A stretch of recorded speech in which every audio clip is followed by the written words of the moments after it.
Assalamualaikum dan selamat sejahtera pada semua. Hari ini tetamu kita adalah Kak Ngah, founder Awas Malaysia dan juga seorang suicide loss survivor. Hari ini kita akan berbincang tentang cara-cara untuk berkongsi maklumat tentang kes-kes bunuh diri dengan cara yang berhemah. Selamat datang Kak Ngah. Terima kasih Azan. Alhamdulillah, terima kasih. Boleh cerita sikit tentang diri Kak Ngah, pengalaman Kak Ngah dan juga Awas Malaysia? Nama saya Alia, dikenali sebagai Kak Ngah dalam kerja-kerja advokasi saya. Saya merupakan pengasas awareness against suicide atau dikenali sebagai Awas. Awas merupakan program di bawah Yayasan Zurat Care. Pengalaman saya sebagai seorang suicide loss survivor atau seseorang yang telah berdepan dengan kehilangan yang traumatik sebegini, ia merupakan suatu pengalaman yang sangat-sangat pahit. Walaupun dah banyak bercakap tentang kesedarannya, saya tetap terkesan setiap kali. Kalau kita sedia maklum, orang yang telah meninggal akibat COVID ni, ahli keluarganya sangat terkesan. Kematian begini pun kita rasa sangat sedih, apatah lagi sebuah kematian yang tak boleh nak dikongsikan kerana masyarakat hanya akan menghukum, akan stigma, akan memandang rendah, memandang serong. Saya tidak boleh berkongsi perasaan, saya tidak mendapatkan sokongan, malah tiada sokongan ketika itu. Hampir 10 tahun yang lalu tiada sokongan yang dihulurkan, yang diberikan untuk ahli keluarga, orang tersayang, rakan-rakan yang telah kehilangan orang yang telah mengambil nyawa mereka sendiri kan. Lepas tu doktor diagnose saya dengan major depressive disorder dan generalized anxiety disorder. Walaupun masyarakat kita tidak terbuka untuk membincangkan tentang isu kesihatan mental, isu bunuh diri lebih-lebih lagi, tapi saya memulakan, saya mengasas Awas dan juga kumpulan sokongan peer ni untuk memberi sokongan pada mereka yang dah melaluinya. Sebab ketika saya melaluinya, saya seorang diri sangat tertekan sampaikan saya jadi sakit dan perlu makan ubat dan perlu dapat rawatan dan terapi dan sebagainya. Sekiranya kita ada rakan-rakan, jiran ke yang dah kehilangan kematian ahli keluarga, orang tersayang, true suicide ni maknanya jangan takut. Jangan takut nak call Awas, jangan takut nak dapatkan sokongan, sebab kita adalah kita sama je. Kita mereka yang dalam kumpulan sokongan ni adalah orang yang telah melaluinya, dan kami nak support, kami nak sokong mereka yang dalam keadaan tertekan. Tujuan Awas Malaysia ditubuhkan adalah untuk 3 matlamat ini, iaitu nombor 1, suicide awareness ataupun kesedaran tentang isu bunuh diri. Kedua, suicide prevention, kita menyokong usaha-usaha menghindari bunuh diri. Yang ketiganya, postvention. Postvention ni adalah bantuan atau sokongan yang diberikan khusus untuk suicide loss survivor yang kita cakapkan tadi lah. Maknanya suicide loss survivor ni kenapa dia perlukan bantuan dan sokongan? Sebab kehilangan dia terlalu traumatik. Kehilangannya adalah satu trauma, dan kita pun tahu bila ada berlaku kes begini, orang akan cepat-cepat nak viralkan gambar-gambar, cepat nak forward, nak share, tanpa memikirkan consequences, tanpa memikirkan kesannya terhadap orang yang menerima. Sama ada dia orang yang menerima tu ahli keluarga pun tidak, tapi tidak semua orang selesa dengan gambar begitu. Dan seharusnya lagi kita lebih sensitif pada mereka yang ahli keluarga mereka ni yang telah kehilangan ni. Sebab bila dia tengok kan, it could be anak dia, mak dia, ayah dia kan, ahli keluarga kita, orang tersayang kita. Jadi sensitivity tu perlu dijaga, dan kumpulan sokongan ni, Awas mempunyai kumpulan sokongan peer ataupun terdiri daripada mereka-mereka, fasilitatornya terdiri daripada mereka yang telah melalui proses kehilangan ini, melalui proses penyembuhan. Kita banyak nampak berita-berita tentang kes-kes bunuh diri bukan saja di surat khabar tapi juga di media sosial macam Facebook, Instagram, dan kadang-kadang cara-cara message tu disampaikan tu agak kasar dan tak kena. So, mengapa kita perlu memahami cara yang berhemah untuk bukan untuk menyebarkan maklumat, tapi mungkin berkongsi maklumat tentang isu bunuh diri ni ataupun kes-kes yang telah berlaku.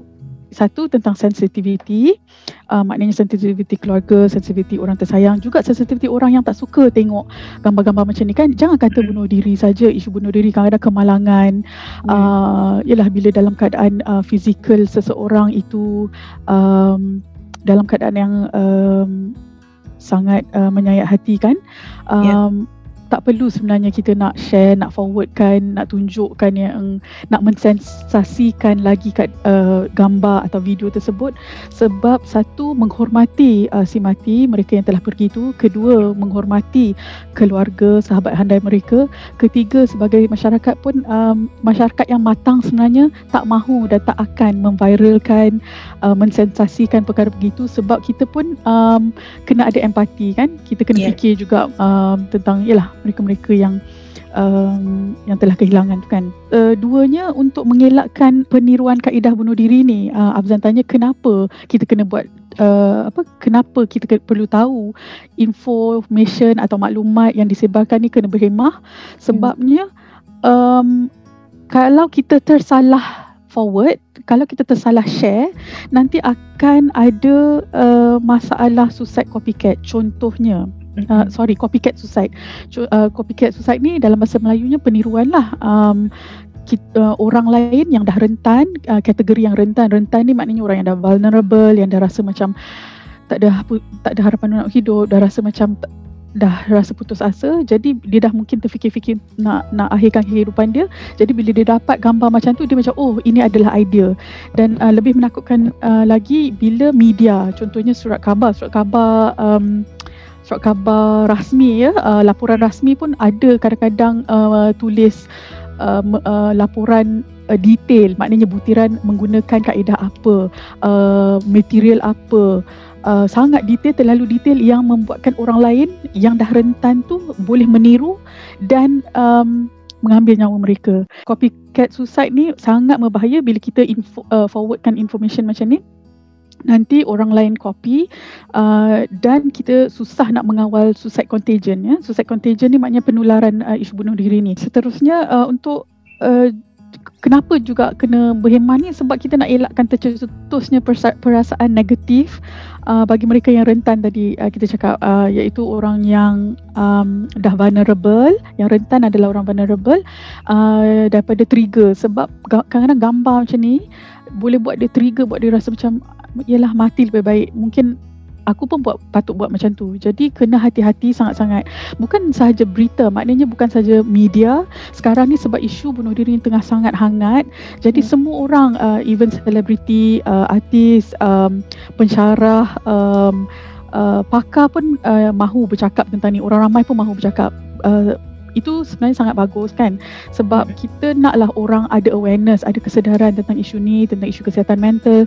Tapi as long as apa yang disampaikan tu adalah informasi yang selamat, supaya tak ada kaedah peniruan, dan kita juga menghormati orang-orang yang sensitif dengan dan trauma akibat kehilangan keluarga ni kan. Okey Kak, apa cara-cara yang orang ramai boleh tahu, cara yang berhemah untuk berkongsi maklumat tentang isu bunuh diri ni? Nak berkongsi maklumat tu okey, cuma kena make sure, kena pastikan yang dalam perkongsian maklumat tu tak ada gambar, tak perlu ada gambar tempat, tak perlu ada gambar orangnya, tak perlu ada gambar, jangan ada nota bunuh diri. Itu pun sangat bahaya, itu pun mengundang trigger ya. Ada yang gambarnya bukan saja gambar ahli keluarga dan orang tersayang mereka, tapi juga police report. Segala butiran dalam report polis tu semuanya keluar, diviralkan juga, termasuklah alamat, nama, kad pengenalan dan segala-galanya. Sekarang saya tengok keadaan dah lebih berubah, orang lebih cakna tentang isu ni, dan lebih sensitif kalau nak dibandingkan dengan bertahun-tahun yang lalu lah. Tajuk berita tak kisahlah sama ada dalam kita punya own personal social media sosial kita, tajuk caption tu ataupun surat khabar. Kalau bagi rakan wartawan atau media, dia ada garis panduan untuk pelaporan media selamat. Bukan saja beretika, tapi selamat tu, kalau beretika tu ialah kita tahu jangan sebarkan maklumat peribadi dan gambar yang begitu dan sebagainya.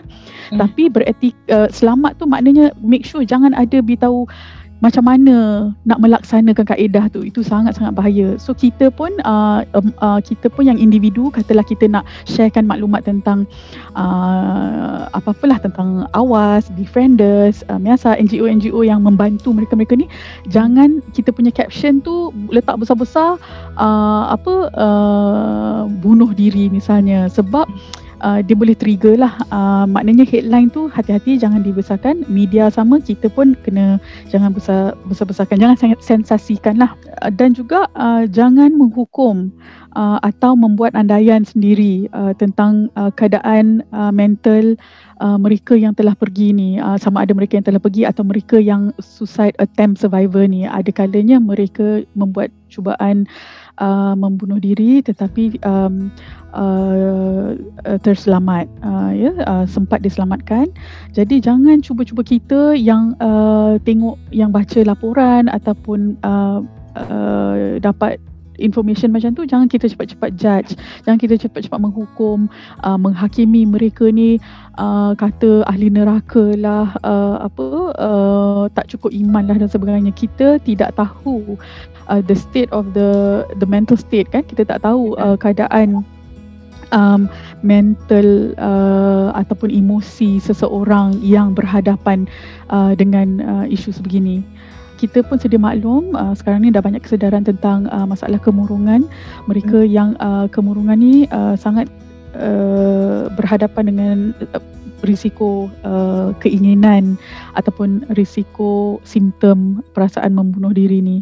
Oleh itu orang ramai perlu ambil kisah, perlu peduli dengan sama ada kalau kita sendiri yang bermasalah, rasa tak okey, ataupun orang-orang keliling kita perlu dapatkan bantuan, rawatan, sokongan.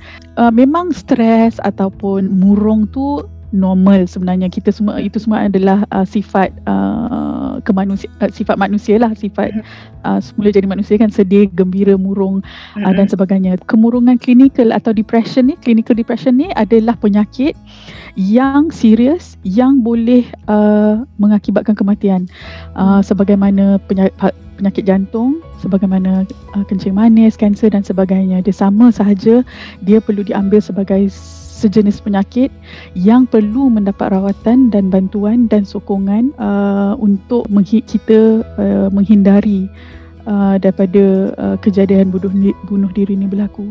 Okey, tadi Kak Ngah cakap Awas ada menyediakan peer support group, sokongan peer untuk mereka yang telah kehilangan orang yang disayangi akibat suicide. Jadi bagaimana mereka ni boleh menghubungi Awas untuk tujuan itu? Kami ada di Facebook dan di Instagram. Nombor telefon kami 010 2344 808 010 2344 808. Tapi sebelum tu saya perlu buat disclaimer, Awas bukanlah hotline. Dia tidak seperti Befrienders. Befrienders ada hotline 24 jam, maknanya apa waktu pun boleh telefon. Di Awas Malaysia boleh menghubungi kami, tapi ia merupakan bentuk 0102344808 tu adalah berbentuk teks lah, berbentuk WhatsApp. Kalau dalam keadaan krisis, dalam keadaan seseorang itu terlalu tertekan atau dalam pada dia mempunyai krisis kesihatan mental, jangan tangguh, jangan tunggu Awas jawab, jangan tunggu Befrienders jawab, terus saja ke kecemasan emergency department di mana-mana hospital terdekat, sebab ini adalah berkenaan dengan nyawa. Jadi jangan tunggu balasan. Awas tu maknanya kalau orang nak contact, dia merupakan care line. Kalau dia nak message, nak kata mana saya nak dapatkan bantuan, ataupun saya rasa tak sedap, rasa putus asa ni dah sekian lama, apa perlu saya buat. Kalau nak sembang-sembang macam tu, boleh dengan awas. Tapi kalau maknanya betul-betul dalam krisis, perlu segera ke bahagian kecemasan di mana-mana hospital kerajaan terutamanya. Okey, terima kasih Kak Ngah sebab meluangkan masa untuk interview kita hari ini.